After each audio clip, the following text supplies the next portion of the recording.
வாசகன் பாலை சென்று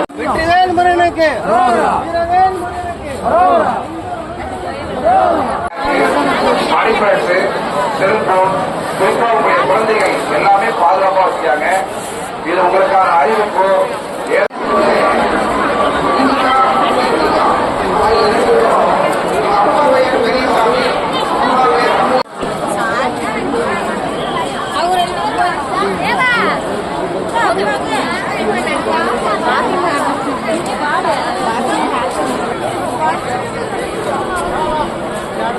சூர்யா